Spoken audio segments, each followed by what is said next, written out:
on my own. I call upon God's name, and on my own. Repeat God's name, and all the world responds. All the world responds by laying down illusions.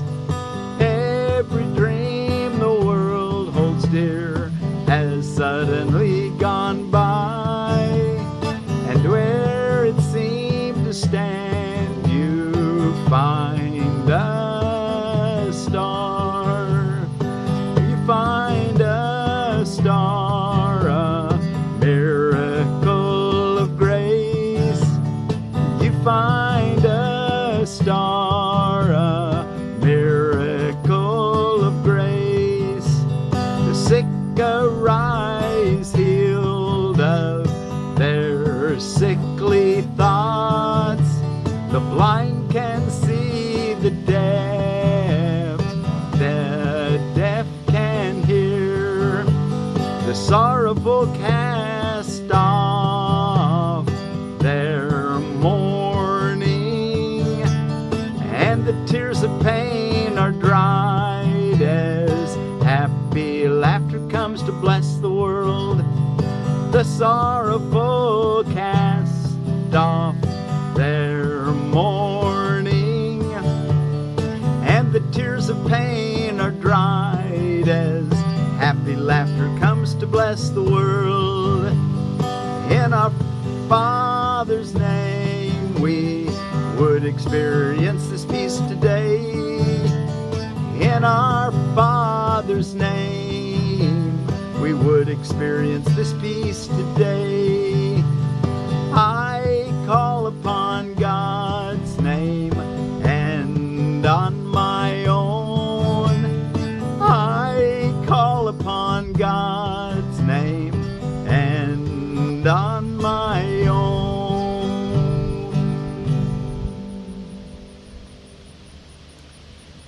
I call upon God's name, and on my own. Well, thank you all so much for joining me in studying Lesson 183 from A Course in Miracles, published by the Foundation for Inner Peace. I'm Forgiveness Willie, teaching forgiveness from my garden here in the Ozarks in front of my comfrey. We're going to talk a little bit more about how to identify comfrey. I call upon God's name and on my own. Lesson 183 for Thursday, July the 2nd of 2026. I call upon God's name and on my own. God's name is holy, but no holier than yours. Does that take arrogance, or does that take humility to say? The answer is it takes humility to accept the great state and oneness that God created you to be with Him. God's name is holy, but no holier than yours. To call upon His name is but to call upon your own. A father gives his son his name, and thus identifies the son with him. His brothers share his name, and thus are they united in a bond to which they turn for their identity. Your father's name reminds you of who you are, even within a world that does not know, even though you have not remembered it. God's name cannot be heard without response, nor said without an echo in the mind that calls you to remember.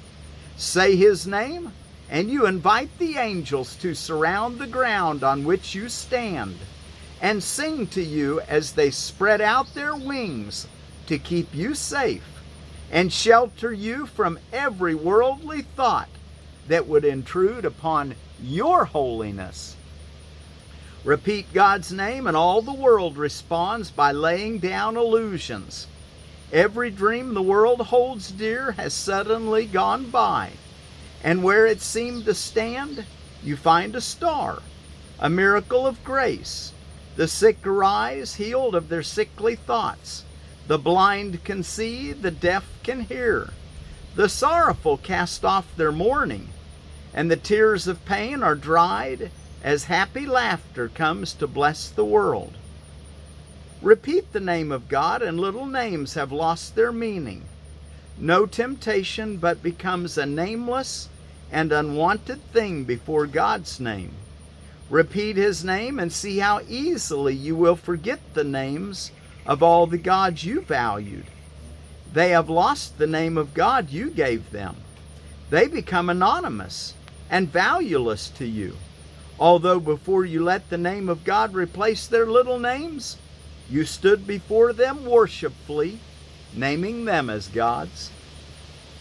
Repeat the name of God and call upon yourself, whose name is His, and that self is spelled with a capital S, the true self, the Christ mind that's one with God. Repeat the name of God and call upon yourself, whose name is His. Repeat His name, and all the tiny nameless things on earth slip into right perspective. Those who call upon the name of God cannot mistake the nameless for the name, nor sin for grace, nor bodies for the Holy Son of God. And should you join a brother as you sit with him in silence, and repeat God's name along with him within your quiet mind, you have established there an altar which reaches to God Himself and to His Son. Practice but this today. Repeat God's name slowly again and still again. Become oblivious to every name but His. Hear nothing else. Let all your thoughts become anchored on this. No other word we use except at the beginning when we say today's idea but once. I call upon God's name and on my own. No other word we use except at the beginning when we say today's idea but once, and then God's name becomes our only thought, our only word, the only thing that occupies our minds, the only wish we have, the only sound with any meaning, and the only name of everything that we desire to see, of everything that we would call our own. Thus do we give an invitation which can never be refused, and God will come and answer it Himself. Think not He hears the little prayers of those who call on Him with names of idols cherished by the world. They cannot reach Him thus. He cannot hear requests that He be not Himself, or that His Son receive another name than His. Repeat God's name, and you acknowledge Him as sole creator of reality. And you acknowledge also that His Son is part of Him, creating in His name. Sit silently and let His name become the all-encompassing idea that holds your mind completely. Let all thoughts be still except this one, and to all other thoughts respond with this, and see God's name replace the 1,000 little names you gave your thoughts, not realizing that there is one name for all of there is and all there will be. Again on that sentence. Let all thoughts be still except this one. Sit silently and let His name become the all-encompassing idea that holds your mind completely. Let all thoughts be still except this one. And to all other thoughts respond with this, and see God's name replace the 1,000 little names you gave your thoughts, not realizing that there is one name for all there is and all there will be. Today you can achieve a state in which you will experience the gift of grace. You can escape all bondage of the world and give the world the same release you found. You can remember what the world forgot and offer it your own remembering. You can accept today the part you play in its salvation, and your own as well. And both can be accomplished perfectly. Turn to the name of God for your release, and it is given you. No prayer but this is necessary, for it holds them all within it. Words are insignificant, and all requests unneeded when God's Son calls on His Father's name. Okay, words are insignificant, so don't try to put God's name into a word.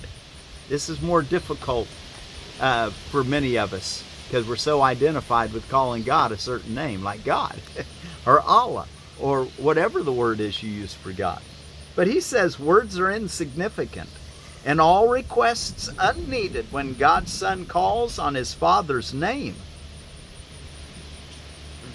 His Father's thoughts become his own. He makes his claim to all his Father gave, is giving still, and will forever give. He calls on him to let all things he thought he made be nameless now, and in their place the holy name of God becomes his judgment of their worthlessness. All little things are silent, little sounds are soundless now. The little things of earth have disappeared. The universe consists of nothing but the Son of God. The universe consists of nothing but God's Son, who calls upon his Father. The universe consists of nothing but the Son of God, who calls upon his Father.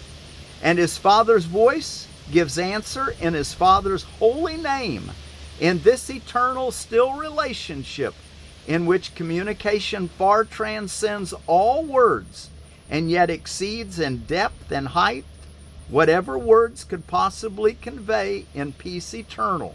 In our Father's name we would experience this peace today, and in his name it shall be given us. So we're going to say, I call upon God's name and on my own every hour of the day, and take a moment to experience the grace that comes with identifying with the one reality, God and his only Son, which is everything, the name of God. Okay, so we're going to do that longer period, morning and evening, and an hourly thanksgiving and remembrance and checking in as we say, I call upon God's name and on my own. And let's go back and look in our text reading. We're in chapter 19, Roman numeral 4, the obstacle, or the attainment of peace. Roman numeral 4 is the obstacles to peace.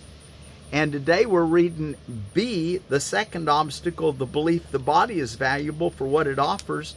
And we made it to paragraph 9, which is entitled I, the attraction of pain. As you're turning there, if you're reading through the original edition, read chapter 19, Roman numeral 5, letter C. In 1 Thessalonians chapter 2, if you read that, if you're reading through the New Testament with me. If you're reading through Iyengar Yoga, read page 233 today. And out of A Course of Love, read page 295, which is the whole chapter 11 in treatise number 4. Okay, the attraction of pain. And I might mention, read a little out of the designer's manual of a permaculture too. Just kind of start reading a paragraph or two every day by Bill Mollison. Get the book if you don't have it. The attraction of pain. Your little part is but to give the Holy Spirit the whole idea of sacrifice and to accept the peace he gives instead, without the limits that would hold its extension back, and so would limit your awareness of it. For what he gives must be extended if you would have its limitless power, and use it for the Son of God's release.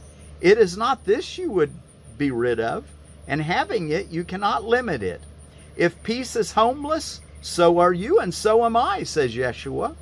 And he who is our home is homeless with us. Is this your wish? Would you forever be a wanderer in search of peace? Would you invest your hope of peace and happiness in what must fail? Paragraph 10.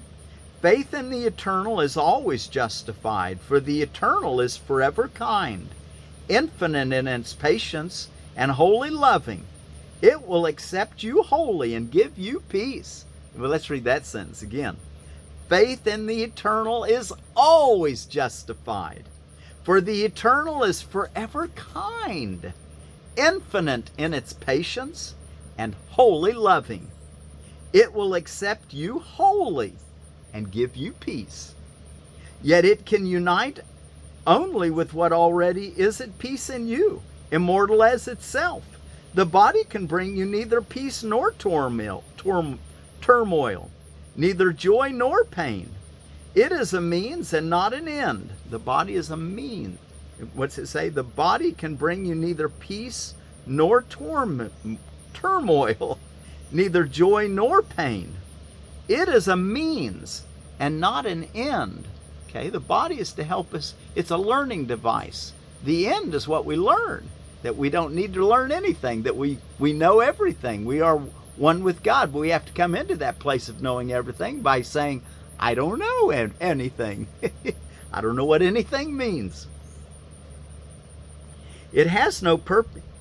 Oh, it is a means and not an end for the body. It has no purpose of itself, but only what is given to it. The body will seem to be whatever is the means for reaching the goal that you assign to it. Only the mind can set a purpose, and only the mind can see the means for its accomplishment and justify its use. Peace and guilt are both conditions of the mind to be attained, and these conditions are the home of the emotion that calls them forth, and therefore is compatible with them, either fear or love, either the Holy Spirit or the ego. Paragraph 11. But think you which it is that is compatible with you. Here is your choice, and it is free. But all that lies in it will come with it, and what you think you are can never be apart from it. The body is the great seeming betrayer of faith. In it lies disillusionment and the seeds of faithlessness. But only if you ask of it what it cannot give. Can you mistake by reasonable grounds for depression and delusionment? Can your mistake be reasonable grounds for depression and disillusionment, and for retaliative attack on what you think has failed you? Use not your error as the justification for your faithlessness. You have not sinned, but you have been mistaken in what is faithful, and the correction of your mistake will give you grounds for faith. 12.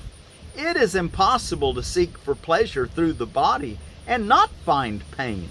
It is essential that this relationship be understood. Again on that. It is impossible to seek for pleasure through the body and not find pain. It is essential that this relationship be understood, for it is the one the ego sees as proof of sin. It is not really punitive, which means intended for punishment. So it is not really punitive at all. It is but the inevitable result of equating yourself with the body, which is the invitation to pain. For it invites fear to enter and become your purpose. The attraction of guilt must enter with it, and whatever fear directs the body to do is therefore painful. It will share the pain of all illusions, and the illusion of pleasure will be the same as pain. 13. Is not this inevitable? Under fear's orders, the body will pursue guilt, serving its master, whose attraction to guilt maintains the whole illusion of its existence. This then is the attraction of pain. Ruled by this perception, the body becomes the servant of pain, seeking it dutifully and obeying the idea that pain is pleasure. It is this idea that underlies all the ego's heavy investment in the body. And it is this insane relationship that it keeps hidden and yet feeds upon. To you it teaches that the body's pleasure is happiness. Yet to itself it whispers, it is death. The ego, not really walking in the light, is it? 14. Why should the body be anything to you? Certainly what it is made of is not precious, and just as certainly it has no feeling. It transmits to you the feelings that you want. Like any communication medium, the body receives and sends the messages that it is given. It has no feeling for them. All of the feeling with which they are invested is given by the sender and the receiver. The ego and the Holy Spirit both recognize this, and both also recognize that here the sender and receiver are the same. The Holy Spirit tells you this with joy. The ego hides it, for it would keep you unaware of it. Who would send messages of hatred and attack if he but understood? He sends them to himself. Next time you try to attack someone because you think it's going to protect yourself, remind yourself. Who would send messages of hatred and attack? If he but understood, he sends them to himself, for such you do. Who would accuse? Make guilty and condemn himself. 15. The ego's messages are always sent away from you, in the belief that for your message of attack and guilt, will someone other than yourself suffer. And even if you suffer, yet someone else will suffer more. The great deceiver recognizes that this is not so. But as the, in quotes, enemy of peace, it urges you to send out all your messages of hate and free yourself. And to convince you this is possible, it bids the body search for pain in attack upon another, calling it pleasure and offering it to you as freedom from attack. How silly.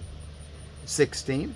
Hear not its madness, and believe not the impossible is true.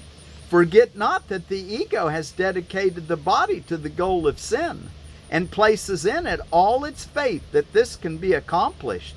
Its sad disciples chant the body's praise continually, in solemn celebration of the ego's rule. Seek and do not find is the ego's rule. Seek love, but never find it. Not one but must believe that yielding to the attraction of guilt is the escape from pain. No one but must regard the body as himself, without which he would die, and yet within which is his death equally inevitable. And the last paragraph, 17, to finish this section. It is not given to the ego's disciples to realize that they have dedicated themselves to death. They won't even know that they've dedicated themselves to death. Freedom is offered them, but they have not accepted it. And what is offered must also be received to be truly given. For the Holy Spirit too is a communication medium, receiving from the Father and offering his messages unto the Son. Like the ego, the Holy Spirit is both the sender and the receiver. For what is sent through him returns to him, seeking itself along the way and finding what it seeks. So does the ego find the death it seeks, returning it to you. Like the ego, the Holy Spirit is both the sender and the receiver. Of course, it's sending forth love and receiving love. For what is sent through him returns to him, seeking itself along the way and finding what it seeks. So does the ego find the death it seeks, returning it to you. Well, let's be busy following the Holy Spirit's search for life and love, reality, thereby finding what we want. Okay, I call upon God's name and on my own. Let's see what's going on around the world today. Feast of the Visitation of the Blessed Virgin Mary for the Catholics. Feast of Tammuz, or Tammuz, T-A-M-M-U-Z, is that Tammuz? Feast of Tammuz for Judaism. Freedom from Fear of Speaking Day. Let's just be Freedom of Fear completely Day, not just speaking. But that's good. Let's not be afraid to speak up. When God has something to say, there'll be nothing to fear. Otherwise, if you don't feel like talking, it's just totally fine. When someone told me recently, someone said something and I didn't know what to say, and they felt like they needed to say something. I said, well, if you didn't know what to say, what a nice blessing you gave them just by not commenting at all. Sometimes the best thing you can say is nothing. But anyway, today is Freedom from Fear of Speaking Day. I Forgot Day. The only reason we'd even be afraid of speaking is because we forgot who we are. Because when you remember who you are, you'll have plenty to say when it's the right thing to say at the right time to the right person. Made in the USA Day, second half of the year day, special recreation for the disabled day, World Sports Journalists Day, and World UFO Day, or as they're calling them now, Unidentified Aerial Phenomena, UAPs. And the disclosure's going on. Be alert to it. It's really a mental thing. It's a mind shift. Once you start getting into the mindset that there's other beings out here, then you start seeing those other beings. And I think there's a prime directive in the universe that pretty much let people evolve at their rate. Don't go out there and force them to learn faster than they're ready. So I know that people tuning in to me are ready for this stuff, or they wouldn't be interested. So thank you for having the disclosure of this, that we're aliens too here. Come from our home. Remember we learned yesterday? We follow our defenselessness, the child that leads us home. Now, I said we were going to talk a little more about comfrey. It says which is the Symphyllum officinalis. We use the root. It's a perennial. Its properties. We've been talking about it. I say them every day because I want you to kind of remember the properties, because then you can apply it for the application that you want. Anodyne, astringent, demulcent, emollient, expectorant, hemostatic, refrigerant, and a vulnerary. And it says in the botanical identification in the herb book, which is number 107 in there are also tongue-shaped basil leaves, basil at the base, that generally lie on the ground. And most of them end up turning black. They make a great mulch because of that habit. And I picked one right before here's one of the basil leaves that are tongue-shaped. Doesn't that look kind of tongue-shaped? Remember, they were lancelet-shaped, your ones that are up higher, but the basil leaves are more tongue-shaped. I picked a couple of them that were off the ground, so you can see how they don't have that lancelet as much as more of a tongue. Anyway, and then out of edible landscaping, we've got another sweet cherry. It's called the Black York Sweet Cherry, a Prunus avium, and it says that the Black York Sweet Cherry ripens a bit later than Kristen and Sam, an excellent pollinator for other varieties such as Kristen and Ulster. Blooms with Stella, Sam, and Rainier, though Rainier is a few days earlier. Large, dark fruit on a rugged, grower-friendly tree, very cold hardy and resistant to bacterial canker, available on dwarf Kempst 5 rootstock, space about 10-foot circles when it's on that rootstock, zones 5 through 7. And let's see, I think we're ready to do our song and close. Oh, our word for peace, we're going to take it from the Bangi people, also known as the Bobangi people, on the Congo River of Africa. And their word is NyiEe, if I'm pronouncing it right. NyiEe. I call upon God's name, and on my own I call upon God's name, and on my own. In our Father's name we would experience peace. In our Father's name we would experience peace today. I call upon God's name, and on my own I call upon God's name, and on my own. Well, let's do just that throughout the day. Call on the nameless name. We'll learn a little more about that tomorrow. I call upon God's name and on my own. And I might mention this has been a more difficult lesson for me because I want to put a specific name. But words are insignificant, he says.